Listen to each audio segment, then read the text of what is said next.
বর্তমানের যে এগিয়ে থাকা সরকার আছে, এই মুহূর্তে বাঁধের মেরামতির জন্য কোনো ব্যবস্থা সংশ্লিষ্ট দপ্তর থেকে নেওয়া হয় দিকে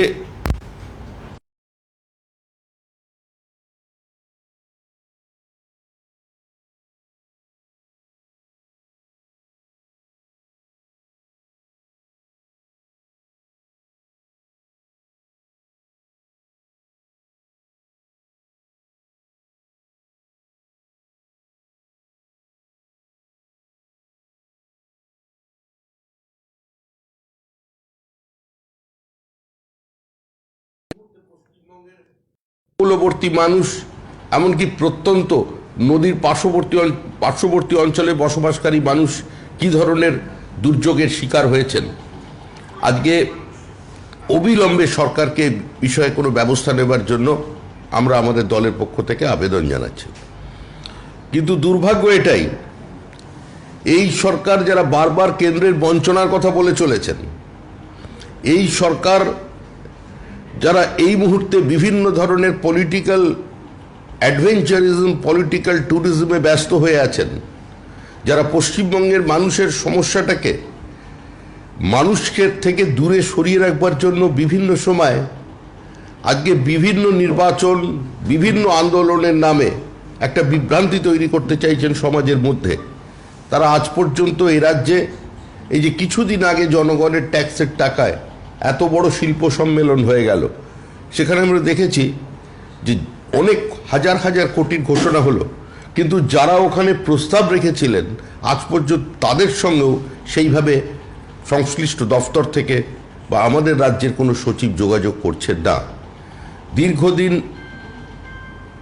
ঋণের উপরে নির্ভর করে, খেলামেলা মোৎসবের উপরে নির্ভর করে এই সরকার পশ্চিমবঙ্গের অগ্রগতিকে, পশ্চিমবঙ্গের কর্মসংস্থানের সুযোগ বৃদ্ধিকে একটা চরম হতাশাজনক অবস্থায় দাঁড় করিয়ে দিয়েছেন। সরকারি শূন্যপদে নিয়োগ প্রায় সম্পূর্ণ বন্ধ। সরকারের প্রত্যেকটি পদক্ষেপই কার্যত কোর্টে চ্যালেঞ্জড হচ্ছে। গতকালকেও আমরা দেখলাম কি নির্দয়ভাবে এসএলএসটির চাকরি প্রার্থীদের ওপরে আজকে পুলিশ আক্রমণ চালালো। যে মানুষগুলো বিষপানে উদ্যত হচ্ছে তারা কেউ সিজোফ্রেনিক নয়, তাদের মধ্যে কারণ আত্মহত্যার প্রবণতা ছিল না, কিন্তু পরিস্থিতি এমন জায়গায় পৌঁছেছে তাদের জীবন এবং জীবিকা সম্পূর্ণ লুট হয়ে যাওয়ার পর তারা এই আত্মহননের পথ বেছে নিচ্ছে। এই সরকার তৃতীয়বারের জন্য নির্বাচিত হয়ে আসবার পরেও তাদের চলার পথের কোনো মৌলিক পরিবর্তন করতে পারেননি।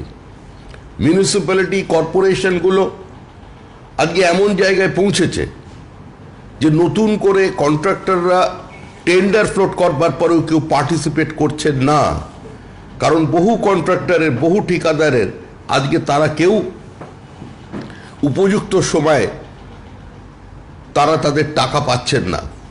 এই হতাশাজনক পরিস্থিতি থেকে এই রাজ্যকে বার করে আনবার জন্য বিধানসভার এই অধিবেশন শেষ হয়ে যাবার পর পশ্চিমবঙ্গের ভারতীয় জনতা পার্টি সারা রাজ্যব্যাপী জনসংযোগ এবং গণ আন্দোলনে সামিল হবে। নির্দিষ্ট সময়ে আমরা কর্মসূচি জানিয়ে দেব।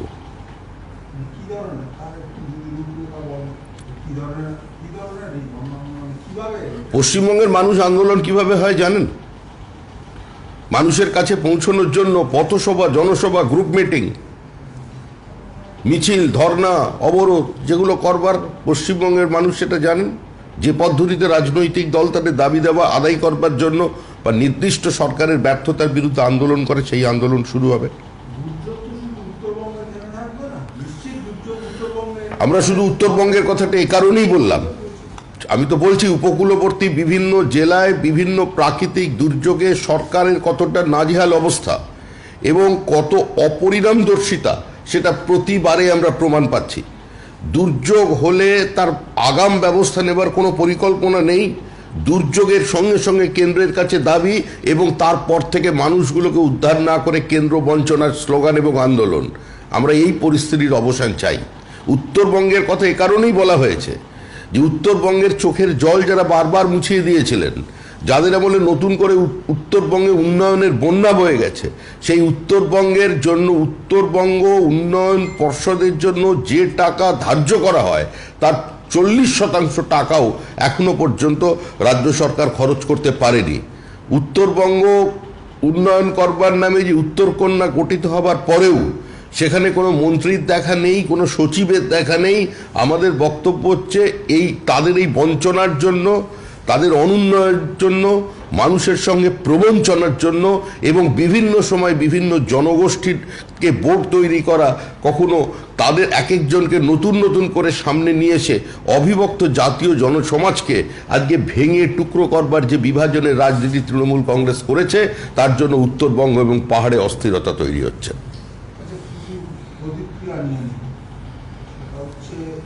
আপনারা জানেন যে গোটা দেশ জুড়ে প্রধানমন্ত্রীর অগ্নিপথ তার জেরে ভয়ঙ্কর গণ্ডগোল হচ্ছে। কোথাও ট্রেন জ্বলছে, কোথাও গুলি চলছে। বিহারের সমস্তিপুরে গুলি চলল, আন্দোলনকারী এক যুবক মারা গেল। তেলেঙ্গানাতেও গুলি চলেছে। পরিস্থিতি প্রত্যেকেরই জানা, পরিস্থিতি জানা। কেন্দ্রীয় সরকার একটা সিদ্ধান্ত নিয়েছেন, যারা স্টেক হোল্ডার, এই বিষয়ে যারা বিশেষজ্ঞ, সমাজের বিভিন্ন স্তরের মানুষের সঙ্গে এবং সামগ্রিকভাবে ডিফেন্সের প্রয়োজন এবং সেখানে এক্সপার্টাইজ ডেভেলপ করবার জন্য একটা সিদ্ধান্ত সরকার গ্রহণ করেছে। এই সিদ্ধান্ত গ্রহণের স্বাভাবিকভাবে কিছু মানুষ হয়তো তার বিরোধিতা করছেন, কিন্তু বিরোধিতা কতটা স্বতঃস্ফূর্ত, কতটা রাজনৈতিক উদ্দেশ্য প্রণোদিত, কতটা প্ররোচিত, আজকে সেটা কয়েকদিনের মধ্যেই বোঝা যাবে। আজকে রাজনাথ সিংকে দিয়ে এই প্রকল্পের বিভিন্ন দিক তুলে ধরে তাকে বলতে হচ্ছে। তো স্বাভাবিকভাবেই তিনি ডিফেন্স মিনিস্টার, যদি তার ঘোষিত তিনজন সেনাপ্রধানকেও নামানো হলো, তারাও প্রশ্নটা নামানোর নেই। সরকার একটা সিদ্ধান্ত গ্রহণ করেছেন, সরকার একটা সিদ্ধান্ত গ্রহণ করেছেন যে রিক্রুটমেন্টের কথা বলা হচ্ছে সেই রিক্রুটমেন্টের 25%কে তারা অ্যাবজর্ব করবেন। বাদবাকি যারা থাকবেন তাদের একটা নির্দিষ্ট অর্থ দেওয়ার পরে সেটা নিয়ে তারা রিটায়ার করবেন। তাদের 12 ক্লাস যারা পাশ করেছেন সেই সার্টিফিকেট তারা পাবেন। তারা বিভিন্ন ব্যাংক থেকে শুরু করে অন্যান্য সরকারি প্রতিষ্ঠান, এমনকি বেসরকারি প্রতিষ্ঠানেও তাদের চাকরি করার একটা সুযোগ থাকবে। তারা উচ্চশিক্ষায় যেতে পারবেন, প্রয়োজনে তাদের ব্যাংকের ঋণের ব্যবস্থা করা হবে। এই ব্যবস্থাটা সরকার করেছে। সরকারের যদি 25% রিক্রুটমেন্ট থাকে, আজকে যদি সেটাই শুধুমাত্র সরকার করে, তাহলে এই 75% ছেলে মেয়ে কেন বঞ্চিত হবে? এই যে যারা যারা ক্ষোভ প্রকাশ করছে, যারা এখন ভয়ঙ্কর আন্দোলনে নামছে, আত্মঘাতী হওয়ার চেষ্টা করছে, এই যে পরিস্থিতি, তাদের খুব কি সংগত নয় বলে মনে করেন? কোথাও একটা কমিউনিকেশনের গ্যাপ তৈরি হয়েছে, সেটা দূর করবার জন্য সরকার যত্নশীল এবং সরকার চেষ্টা করছে। যারা দেশ রক্ষা করবেন, দেশের জন্য বলিপ্রদত্ত হবেন বলে সেনাবাহিনীতে যাচ্ছেন, তারা ট্রেনে আগুন লাগাবেন, এটা সমাজ বা দেশ কেউ প্রত্যাশা করে না। 21শে জুলাই নিয়ে আজকে এখানে তৃণমূলের সভা হচ্ছে এবং সেই সভায় স্পষ্ট নির্দেশ দেওয়া হচ্ছে যে কোন রকম ভাবে এই 21শে জুলাইয়ের সভাকে কেন্দ্র করে কোনো চাঁদা তোলা যাবে, চাঁদা তোলা যাবে না। চাঁদা তুললেই দল থেকে বহিষ্কার করা। 24 ঘন্টার মধ্যে 21শে জুলাইয়ের নাম করে কেউ যদি কোথাও চাঁদা তোলে, তাকে 24 ঘন্টার মধ্যে পার্টি থেকে বার করে দেবে। চাঁদা তো যা তোলা তুলেই ফেলেছেন, মানুষের তো পকেট এখন খালি, আর পাবে কোথায়? আর কার ঘাড়ে গড়া মাথা আছে? তৃণমূলের নেতা, তৃণমূলের গ্রামের নেতা বাড়ি থেকে চাঁদা নিয়ে চলে গেলে সেটা তৃণমূল কংগ্রেসকে জানাবে। আভ্যন্তরীণ গোষ্ঠীদ্বন্দ্বের কারণে কেউ কারোর বিরুদ্ধে ওই দিদিকে বলো করে দেবেন হয়তো, কিন্তু তাছাড়া সম্ভব নয়। আর এগুলো মানুষকে বলার কি আছে? একটা রাজনৈতিক দল সভা করবে, একটা রাজনৈতিক দল, আমি ভারতীয় জনতা পার্টি করি, আমরা যদি পশ্চিমবঙ্গে ব্রিগেড প্যারেডের একটা সভা করি, তাহলে আমি কিভাবে অর্থ সংগ্রহ করব? চাঁদা তুলে করব, না লেভির ওপরে নির্ভর করে করব, না কেন্দ্র পার্টির সাহায্য নিয়ে করব, সেটা তো সম্পূর্ণ আমার দলের সাংগঠনিক আভ্যন্তরীণ বিষয়। একটা দল কখন এই কথা বলে যখন সেই দলের সাংগঠনিক কোনো নিয়ন্ত্রণ নেই, সেই দলের অর্থনৈতিক কোনো স্বচ্ছতা নেই, যে দল বিশ্বাস করে যে তার লোকেরা বিভিন্ন জায়গায় এভাবেই টাকা তুলতে অভ্যস্ত, তো স্বাভাবিকভাবেই তার কারণেই তারা এটা বলছেন। এটা তো ইমপ্লয়েড। আচ্ছা, আরেকটা হচ্ছে যে এই সভা থেকেই যেটা বলা হয়েছে যে দক্ষিণবঙ্গে আমরা মানে তৃণমূল বরাবরই ভালো ফল করে, সাফল্য পায়, কিন্তু উত্তরবঙ্গে সেইভাবে সাফল্য আসছে না। মানে উত্তরবঙ্গকে বিশেষ করে গুরুত্ব দিতে হবে, উত্তরবঙ্গের জন্য বেশি করে এইটা তৃণমূলের এই যে বার্তাটা, এই বার্তাটা কিভাবে তৃণমূলের বার্তা তৃণমূলের কর্মীদের জন্য, বিজেপির জন্য নয়। দক্ষিণবঙ্গে তৃণমূলের আক্রমণ, তৃণমূলের একাধিপত্য, তৃণমূলের বুথ লুট, তৃণমূলের সন্ত্রাসকে প্রতিহত করা যায়নি, সেজন্য কিছু মানুষ ভালো ফল করেছে। উত্তরবঙ্গে মানুষ কিছুটা প্রতিরোধ গড়ে তুলতে পেরেছিলেন। স্বতঃস্ফূর্ত কোনো ভোটে তৃণমূল কংগ্রেস তো ক্ষমতায় স্থানীয় নির্বাচনে আসেনি। বিধাননগরের নির্বাচন হলো 11%, 12% রিয়েল টার্ন আউট। সেখানে দেখা গেল দিনের শেষে 70%-এর বেশি ভোট। কলকাতা কর্পোরেশনের আমরা নির্বাচন দেখলাম, সিসিটিভি ভাঙা, ইভিএম বক্স মাটিতে পড়ে গড়াগড়ি খাচ্ছে, বুথের সামনে বোমাবাজি। নির্বাচন কমিশন তারা বলছে যে পরিস্থিতি স্বাভাবিক, কোথাও কোনো অস্বাভাবিক ঘটনা নেই। তো যারা দখলদারি নির্বাচন করবেন, যারা এখন থেকে বিভিন্ন গ্রামে গঞ্জে পঞ্চায়েতকে সামনে রেখে 100 দিনের টাকা পাচ্ছি না, বিজেপি নেতাদের জিজ্ঞাসা করো গ্রামে ঢুকলেই, এর মানে কি? এর মানে হচ্ছে বিজেপির কর্মী, বিজেপির নেতা যে গ্রামে আছেন তারকে গিয়ে আক্রমণ করো, তার বাড়ির ওপরে দখলদারি চালাও, তাকে রাজনীতি করতে দিও না, পতাকা লাগাতে দিও না, কর্মী সভা সংগঠিত করতে দিও না। এটাই তো রাস্তা। আমরা 3 বছর 100 দিনের কাজের হিসাব দেব না, আমরা পশ্চিমবঙ্গের যত মাটি আছে তার থেকে বেশি মাটি কেটে ফেলবো। যেখানে যেখানে সামান্যতম ইন্সপেকশন হয়েছে প্রত্যেকটা জায়গায় অস্বচ্ছতা বেরিয়ে এসছে, যার কোনো হিসাব নেই। সংশ্লিষ্ট দপ্তরের মন্ত্রী পুলক রায় বহু সাংবাদিকদের বিভিন্ন প্রশ্নে তিনি নীরব। সরকার কেন টাকা পাবে সেটা যারা মানুষের কাছে জানাতে পারছেন না। আমরা হিসাব দেব না, না দেওয়ার প্রায় তাদের অধিকারের মধ্যে পড়ে গেছে। তো সেই জায়গায় দাঁড়িয়ে বিজেপির উপর আক্রমণ করা হচ্ছে। এই যে কর্মী সভা, প্রশাসনিক বৈঠকের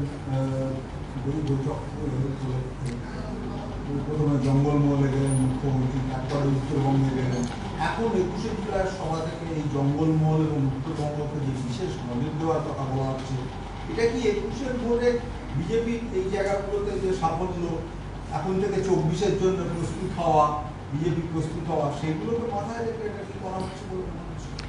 বিজেপি তো একটা সংগঠিত রাজনৈতিক দল, পরীক্ষার আগের দিন পড়তে বসে না, সারা বছর আমরা পার্টি করি। তো বিজেপি বিজেপির মতো চলছে।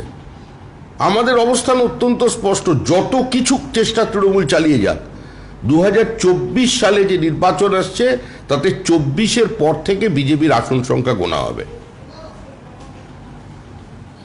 বলছি আপনার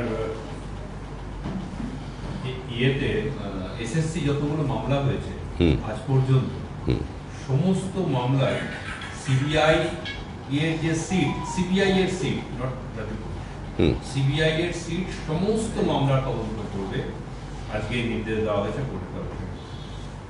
তৃণমূল কংগ্রেসের প্রাক্তন মন্ত্রী এবং বিশিষ্ট প্রাক্তন সিবিআই কর্তা ডক্টর উপেন বিশ্বাস এ ধরনের একটি প্রস্তাব মহামান্য আদালতের কাছে রেখেছিলেন।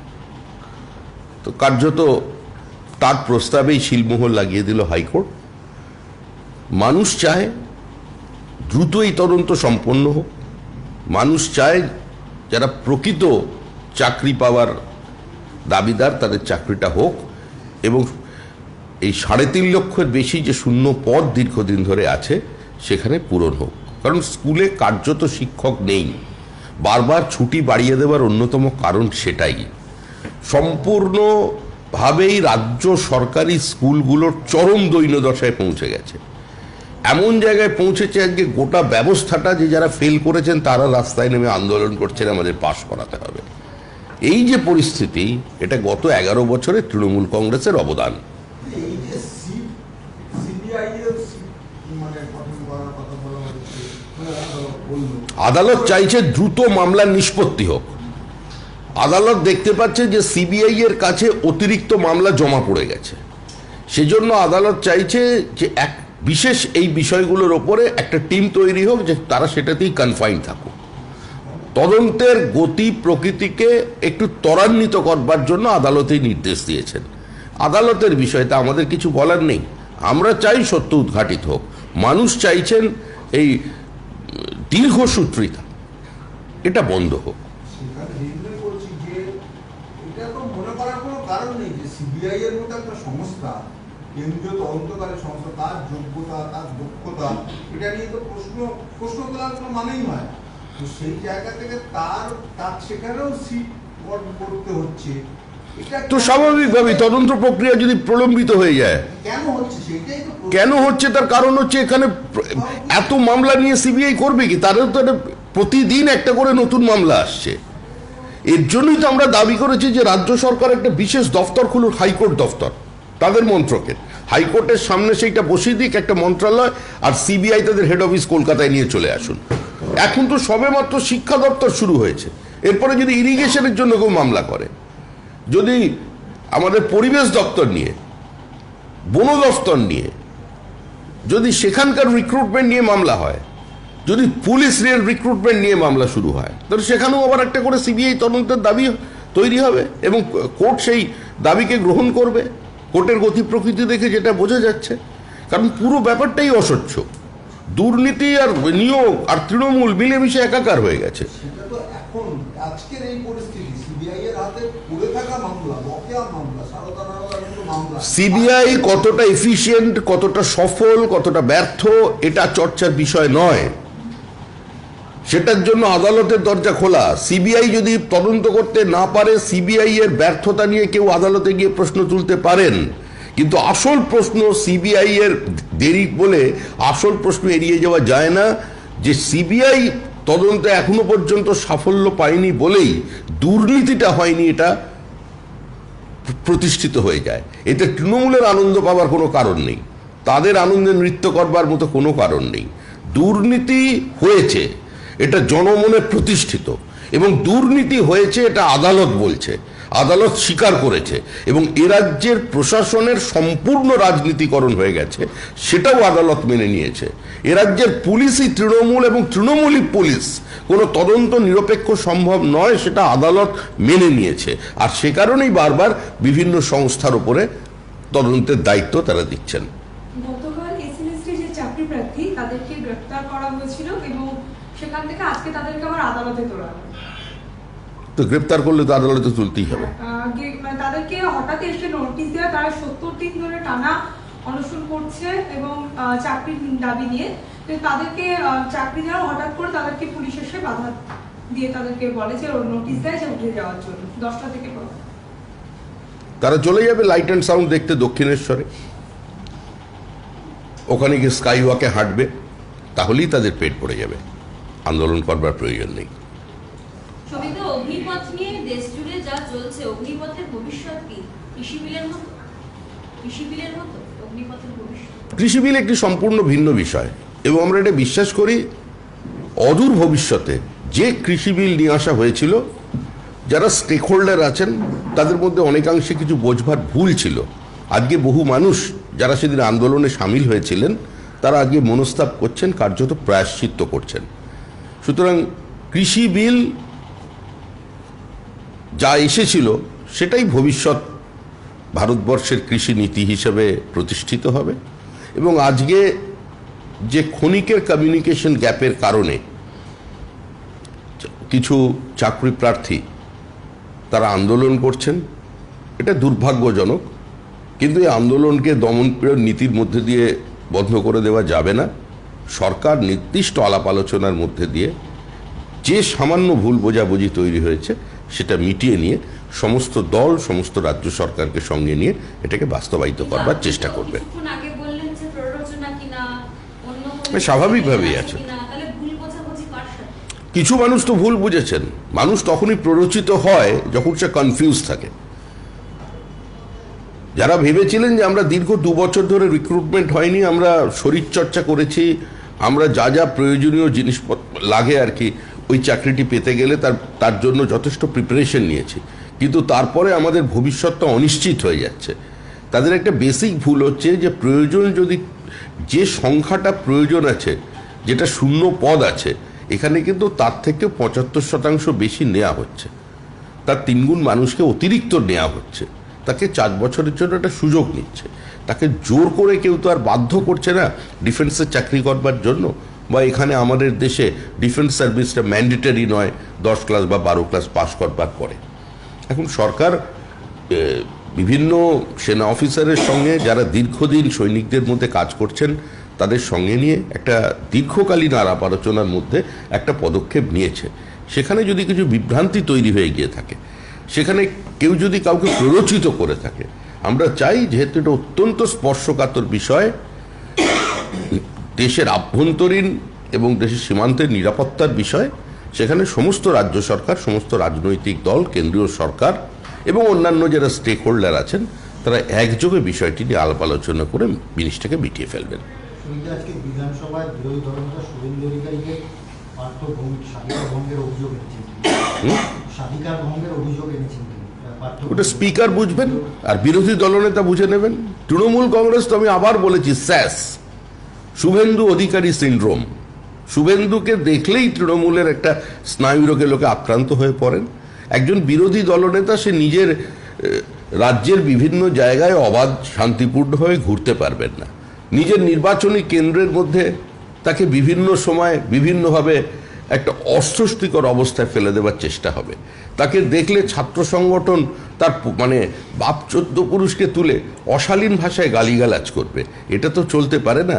বিধানসভায় চলছে বিরোধী দলনেতা ছাড়া, তার নিদর্শনও তো পশ্চিমবঙ্গ বিধানসভা তৈরি করে দিলেন মহামান্য স্পিকারের নেতৃত্বে। এবার স্বাধিকার ভঙ্গের যদি নোটিশ এনে থাকেন সেটা স্পিকার বিবেচনা করবেন। বলছি আজকে বিধানসভা আর একটা জিনিস ঘটেছে, হাউসের মধ্যে নয়, বিধানসভা চত্বরে অসীম সরকার বলেছেন যে 24-এর আগে যদি এনআরসি করা না হয় তাহলে তিনি পার্টিকে বলে দেবেন, দলকে বলে দেবেন যে আমি আর দলের হয়ে প্রচার করতে যেতে পারবো না, কারণ এটা বিশ্বাসঘাতকতার পর্যায়ে। তিনি কি বলেছেন সেটা আমার জানা নেই, কোথায় বলেছেন সেটাও আমার জানা নেই, কিন্তু যদি একজন দলের বিধায়ক পার্টির প্রতীকে যেতে এই কথা বলে থাকেন তো নির্দিষ্ট আবেগের মধ্যে দিয়েই বলেছেন। কারণ তিনি যে অঞ্চলে নির্বাচনে প্রতিদ্বন্দ্বিতা করে জিতে এসেছেন সে অঞ্চলের মানুষের কাছে আমরা প্রতিশ্রুতি দিয়েছিলাম অত্যন্ত দৃঢ়তার সঙ্গে যে আমরা সিএ এনআরসি লাগু করব। এবং সাম্প্রতিককালে নদিয়ার বিভিন্ন জায়গায় যে হিংসাত্মক ঘটনা ঘটেছে, পুলিশকে নীরব দর্শক হিসেবে দাঁড়িয়ে থেকে যেভাবে বেছে বেছে কিছু দোকানে আগুন লাগানো হয়েছে, পরিস্থিতিকে উত্তপ্ত করে দেওয়া হয়েছে, এবং যে ভাষায় এখনো আক্রমণ চলেছে, হেড স্পিচ চলেছে, সেখানে কোনো ব্যবস্থা সরকার নেয়নি। তো স্বাভাবিকভাবেই সেখানকার মানুষ, সেখানের যে পরিবর্তিত মানে যে ডেমোগ্রাফিক চেঞ্জেস এসছে সে থেকে তারা বিষয়টি অনেক বুঝতে পেরেছেন। কলকাতার মানুষ যেটা বুঝতে পারবেন তাদের দৈনন্দিন অভিজ্ঞতা থেকে, আর যারা ওই অঞ্চলে বসবাস করছেন তাদের অভিজ্ঞতা একটু ভিন্ন হবে। তো সেই জায়গা থেকেই তিনি বলেছেন যে ওটাই একমাত্র সমাধান সূত্র। এটার মধ্যে পার্টি কিছু অস্বস্তিকর ব্যাপারও দেখছে না, আর পার্টি এটা দল বিরোধী বা দলের লাইনের বাইরে এ কথাও মনে করছে না। প্রধানমন্ত্রী প্রতিশ্রুতি দিয়েছিলেন কেন্দ্রে ক্ষমতায় আসলে সুইস ব্যাংকে ভারতীয় রিজার্ভের যে শুধু পুরনো কথা, হ্যাঁ, সেটা ফেরত আনবেন, কিন্তু এই কালো টাকায় সুইস ব্যাংকের সর্বোচ্চ রেকর্ড ভেঙে দিয়েছে। তো প্রধানমন্ত্রীর প্রতিশ্রুতি কোথায় গেল? সর্বোচ্চ রেকর্ড ভেঙে দিয়েছে মানে সমস্ত রেকর্ড ভেঙে দিয়েছে এবং সেই গচ্ছিত টাকার পরিমাণ প্রায় 30,500 কোটি টাকা। তো প্রতিশ্রুতি কোথায় গেল সেই কালো টাকা যে ফিরিয়ে আনার? কালো টাকা ফিরিয়ে আনবার কথা দেশের প্রধানমন্ত্রীর আগেও অনেকে বলেছিলেন, কিন্তু এই সরকারই প্রথম সরকার যারা বিভিন্ন দেশের সঙ্গে তাদের কিছু আভ্যন্তরীণ নীতি পরিবর্তন করিয়ে বিষয়টির মধ্যে প্রচেষ্টা করেছেন। এই সরকারের আমলে সাইফন অফ টাকা এদেশ থেকে খুব কমই বাইরে গেছে। সরকার বদ্ধপরিকর, এটা একটি এই প্রক্রিয়াটার মধ্যে একটা দীর্ঘসূত্রিতা আছে। সরকার চেষ্টা চালিয়ে যাচ্ছে। তিনি বলেছিলেন আমি চেষ্টা করব, কিন্তু সরকার সচেষ্ট আছে বিষয়টি দেখতে। ওভার। আমার তিনটে প্রশ্ন আছে, আর আপনার এই উত্তরের মুক্তগুলো প্রশ্নগুলো মনে হারিয়ে গেছে। এটা হচ্ছে ক্যাটাগরিক্যাল আপনি বলুন, অগ্নিপথেরকে ঘিরে গোটা ভারতবর্ষ জুড়ে এই হিংসাত্মক ঘটনাটা ঘটছে কেন? কেন ঘটছে? কোথাও বোঝার ভুল আছে, কোথাও না কোনো একটা কমিউনিকেশনের অভাব থেকে গেছে। যারা স্টেক হোল্ডার তাদের সঙ্গে এবং যারা সরকার সিদ্ধান্ত ঘোষণা করেছেন তাদের মাঝখানে কোথাও একটা ভুল বোঝাবুঝি তৈরি হয়েছে। এটা অত্যন্ত যুগোপযোগী একটি পদক্ষেপ। এটা নিঃসন্দেহে এর একটা প্রভাব সমাজের মধ্যে থাকবে। এত বেশি সংখ্যক মানুষ যদি আজকে মিলিটারি ট্রেন্ড হয়ে অন্তত 4 বছর চাকরি করবার পরে তারা অন্য জীবনে ফিরে যান, অন্য পেশায় ফিরে যান, তাদের ডিসিপ্লিন, তাদের কমিটমেন্ট এবং তাদের শারীরিক গঠন নিঃসন্দেহে সমাজে একটা বড় প্রভাব ফেলবে। আর এতে অনেক তরুণী উৎসাহিত হবে। যদি আপনি এটা কর্মসংস্থানের নিরিখে দেখেন, যদি কিছু প্রান্তিক দরিদ্র যুবক যুবতীর একটা বেঁচে থাকার রাস্তা হিসেবে দেখেন, সেটাও অনেকাংশে সুবিধা। দ্বিতীয় হচ্ছে এসএসসি নিয়ে আজকে আরো কঠিন হলো আদালত, আরো কঠিন হলো। আমার তিনটে প্রশ্ন। হ্যাঁ, এসএসসি নিয়ে আরো কঠিন হলো আদালত। আজকে সিবিআই এর হাতে সিট গঠনের যে দায়িত্ব দেওয়া হয়েছিল, আজকে সিবিআই 6 সদস্যের কমিটি গঠন করে আদালতে জমা দিয়েছে। মাথায় কে সেটা নিয়েও কোর্ট আপত্তি করেছে, আরো উচ্চপদস্থ কর্তাকে মাথার উপরে রাখতে বলেছে এবং জনগণের উপর বিশ্বাসকেও বসিয়ে দেওয়া বলেছে। এবং বলা হয়েছে যে একদম টাইম ফ্রেম দিয়ে বলা হয়েছে কবের মধ্যে কোন তথ্যগুলো আদালতের সামনে চায়। আজকে স্পেশাল সিট ইনভেস্টিগেট করবে এসএসসি রিলেটেড সমস্ত মামলা। আদালতের এই সিদ্ধান্তকে সবাই স্বাগত জানিয়েছেন, আমরাও দল হিসেবে স্বাগত জানাচ্ছি। এটি ঠিকই যে কোনো তদন্ত প্রক্রিয়া যদি আদালত মনিটরড বলে শুধু ছেড়ে দেয়া হয়, যদি রুটিন মাফিক নির্দিষ্ট দিন বা নির্দিষ্ট সময়ের একটা ব্যবধানে কোর্ট ইন্টারফেয়ার না করে, বা কতটা তদন্ত হয়েছে, কতটা করা যেতে পারেনি, বাধা কোথায়, সেটা যদি কোর্ট জানতে না পারে, তাহলে তদন্ত খুব দ্রুত শেষ পর্যন্ত পৌঁছতে পারে না। তো সেক্ষেত্রেই কোর্ট সিদ্ধান্ত নিয়েছে, এই সিদ্ধান্তকে আমরা স্বাগত জানাচ্ছি। লাস্ট কোশ্চেন, এটি হলদিয়াতে একটা ঘটনা ঘটেছিল, সেটা অভিষেক ব্যানার্জি সভা করবে বলে সেটা ঋতব্রত ভট্টাচার্য হুমকি দিয়েছিল যে টাকা পয়সা যদি তোলা হয় সভাকে কেন্দ্র করে তাহলে পরে কঠোর ব্যবস্থা নেওয়া হবে। আজকে অভিষেক বন্দ্যোপাধ্যায় প্রকাশ্যে এটা বললো যে 21 জুলাইয়ের নাম করে যদি কেউ পয়সা দেবে তাহলে পরে 24 ঘন্টার মধ্যে পার্টি থেকে বাদ করবে। তৃণমূল এই ধরনের কথা থেকে এটাই প্রমাণিত হচ্ছে যে তৃণমূল পয়সা তোলে, তৃণমূল জোর জবরদস্তি করে পয়সা তোলে, তৃণমূলের দখলদারির রাজনীতির সঙ্গে পয়সা তোলা বিষয়টি আছে। সুতরাং তাকে প্রকাশ্যে এই কথা বলতে হচ্ছে। একটা রাজনৈতিক দলের সভা হবে, যে দল সেই সভা পরিচালনা করবেন তারা কিভাবে টাকা তুলবেন সেটা তো দলের আভ্যন্তরীণ বিষয়। কিন্তু যারা প্রকাশ্যে বলছেন যে টাকা তোলা যাবে না, এর অর্থ তো এটাই যে সর্বত্র টাকা তোলা চলেছে, দখলদারি চলেছে। মুখ্যমন্ত্রী তো বলেছিলেন যে সমব্যথী মারা গেলে 2000 টাকা, তার থেকেও 200 টাকার কাটমানি নিয়ে নিতে হবে। তার মানে মুখ্যমন্ত্রী জানেন সর্বস্তরে চলছে, জীবন থেকে মৃত্যু সর্বত্র তৃণমূলের উষ্ণ উপস্থিতি থাকবে এবং সেখান থেকে টাকা বেরোবে। অগ্নিপথ নিয়ে রাজনাথ সিং এর সঙ্গে আলোচনা চাইল তৃণমূল। অগ্নিপথ নিয়ে রাজনাথ সিং এর সঙ্গে আলোচনা চাইল তৃণমূল। এই তো কালকে গিয়ে আবার কার সঙ্গে আলোচনা করে এলেন। চাইবেন, আমাদের রাজ্যের সরকার গণতান্ত্রিক পদ্ধতি নির্বাচিত সরকার, মুখ্যমন্ত্রী ক্যাবিনেট মন্ত্রী ছিলেন, রাজনাথ সিং এর সঙ্গে একদম পাশাপাশি বসে দীর্ঘদিন ক্যাবিনেট বৈঠকে ছিলেন। তো তিনি গিয়ে কথা বলবেন রাজনাথজির সঙ্গে, ভালো কথা, তো আনন্দের খবর।